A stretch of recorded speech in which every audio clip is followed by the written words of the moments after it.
The Senate resolution for Duterte's house arrest is just optics. The Senate voted 15-3-2 to pass a resolution that expresses the sense of the Senate na sana i-house arrest na lang ng ICC si former President Rodrigo Duterte. He is old, he is sick, and he is very weak.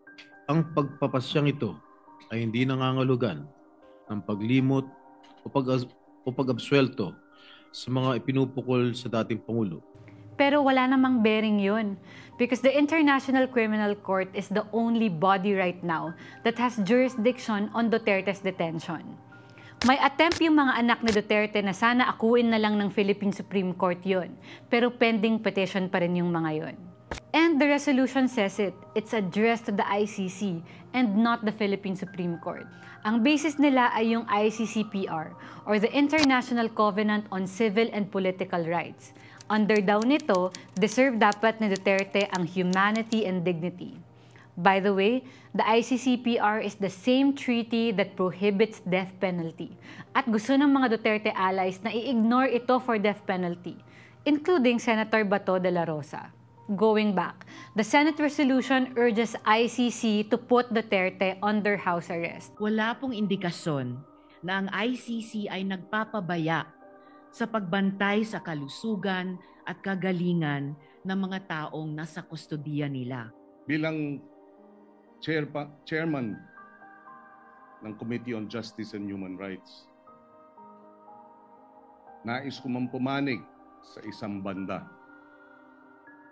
Tungkulin kong pumanig sa mga daing ng naghahanap ng hustisya.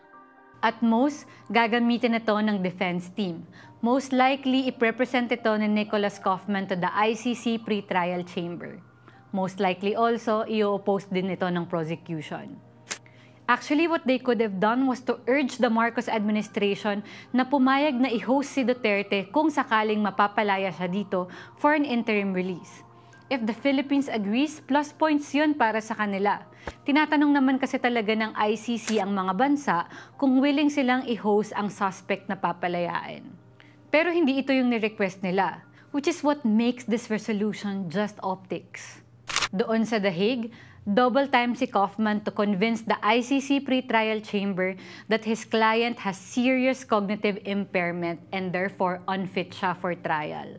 Sabi ng prosecution, kaya nga ni Duterte na mag-utos na mag-file ng kung ano-ano. Paano siya cognitively impaired? At sabi rin ng kanyang ex-wife at apo, okay naman daw ang dating Pangulo. He is okay. He's happy also seeing us and jolly. Yeah. He was jolly today. Yeah, the visit was really Okay. very And how gay. long? How long? Ang gusto ng defense, magkaroon ng hiwalay na procedure para matignan ng ICC pre-trial chamber kung unfit for trial nga ba si Duterte. E panibagong delay na naman daw to, sabi ng prosecution. All of this posturing make this ICC case a publicity war. And while we may think that this is popcorn-worthy drama, let us remember, merong mga biktima at testigo na natatakot, na-anxious, kinakabahan, and potentially na panghihinaan ng loob watching this drama unfold. If you want to talk about this more, go to the Rappler app and let's talk about it at the Justice Channel.